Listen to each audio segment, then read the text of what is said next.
welcome back to the GeForce SC2 Pro-Am presented by NVIDIA. It's Game 2 between Goldenfou and Complexity's Cruncher. Bringing you the voices today is me, I'm Day9. And I am H to the husky. Sean, I think that is the most creative way of saying that. Voices brought to you by ourselves. So spawning down in the bottom center is going to be, it's not bitter cold, it is going to be Goldenfou, who is currently down 0-1, and his opponent who is up 1-0. I like to call him Colonel Cruncher, but that's because he's in the clan Complexity, and it is indeed going to be Cruncher. Now keep in mind that this is an international tournament, so that's why you have names like Bitter Cold, Goldenfou actually playing on the North American server, whereas Complexity's Cruncher always plays on the North American servers. That's why there's no surprise in his ID.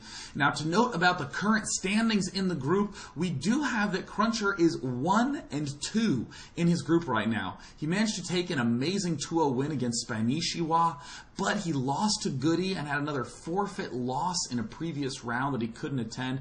It's the opposite case for Goldenfou, who lost to Spanishiwa, beat Idra 2-0, and then had a forfeit win against the player who was unable to show. So now it is 2-1 for Goldenfou and 1-2 for Cruncher.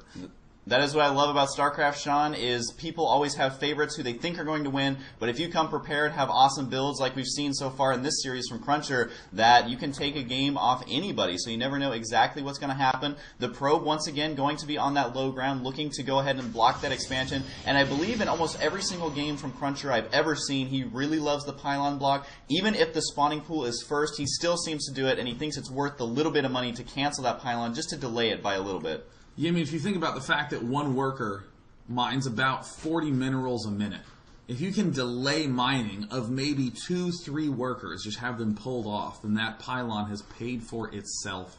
We see that the gateway is now finishing up, another pylon going down in the main. We're not going to see any sort of fast expansion action from Cruncher. And I think that the style that Cruncher is now going to be known for is this huge Zealot Archon swell. But he's going to be unable to do that in this game. So I'm very curious to see what style Cruncher is going to be opening with. And yeah, Sean, what do you think about these spawn locations? They're about as far apart as you can get. Is that going to favor a Zerg player, especially coming off that loss before where he was able to get an early third? Or is that going to favor someone like Cruncher, who went for basically an infinite amount of gateways? Infinite gateways! And you know, the one thing to note about this is that, yeah, in a ladder game, you'd be like, oh yeah, this is better for Zerg because distance is good for Zerg. Right. There's actually two huge reasons why this is good. One we just said, but two, in a best of 3, there's always that psychological mindset, I'm down 0-1, blah. And the instant you see these cross-map distances, as a Zerg, you're just going to be going, oh, thank God, oh, this is great news. You immediately begin to play better because you think you're going to play better. It's all that self-affirming mental dialogue. Kind of self-fulfilling prophecy right there. Able to kill off that Zergling, the probe. Going to be putting a pylon on the low ground, and he has not, I believe Cruncher has not thrown down additional gateways yet, so we'll see if he's going to expand before that, but the Zergling is going to spot it, and I feel like our Zerg player is going to think he knows what's going on with an early expanding Cruncher here. Yeah, I mean, and with a Zergling speed, I mean, this really can't ever be bad. If you're up against someone who's going for any sort of early gateway expand, which it looks like exactly what Cruncher has in store. Look at that nice, tight building placement. When he plants the Nexus, it will easily create a nice wall. I mean, with the speed, you can easily poke and prod, and most importantly, count the sentries. If your opponent is low on sentries, around the 7-minute mark, you know that there's some sort of tech coming. If he's high on sentries, you can expect a lot of gateways coming in. He might just be going for a big 4-gate push. I was going to say here, the Zergling did get taken out, and it does look like the expansion will be a little bit later, so our Zerg player isn't going to see this exactly, although he does have an Overlord slowly sneaking inside the main base of Cruncher. We'll see if it's going to make it all the way to see that 4th gate. We got to remember, he's already seen the 3, but he stops the Overlord as it looks like he's just inches away from spotting it, and every second that goes by here, Sean, is seconds that the Zerg player is not preparing. He does have a Roach Warren on the way, but he does not know about this yet. I think he forgot about that Overlord.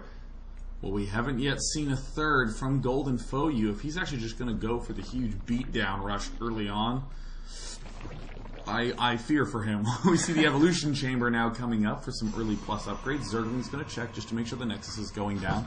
And we do see that all the sentries pulled back, killed off that Overlord. And did Goldenfou you end up spotting it? No. No, he didn't. He just stayed inches away.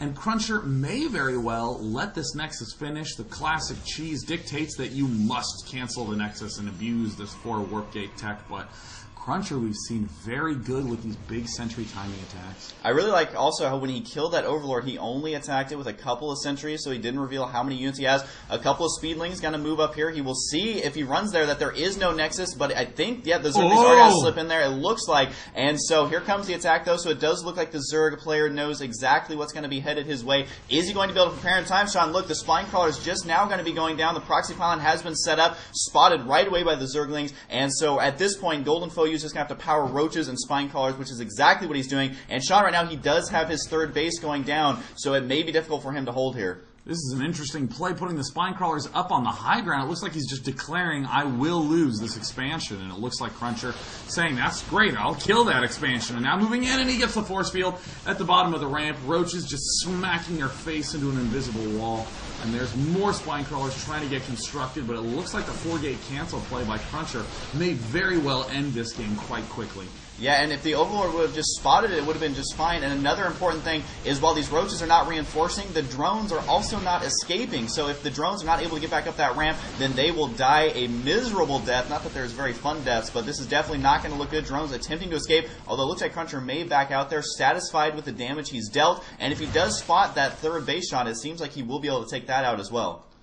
Yeah, we haven't quite seen the big commitment from Cruncher yet. In the unit station, we see Zerg just has slightly more workers, is continuing to make more Roaches, and there's the probe up on the high ground. And there's an engagement. Some nice force fields get thrown down. Those Spine Crawlers are trying to burrow as best they can. One in brilliant position up on the high ground, and amazingly, it looks like Goldenfou is getting in a better position, but the Stalker count from Cruncher is so high, and it looks like Goldenfou repels it, at least temporarily, but he does see the creep. He sees that there's an extra hatchery here.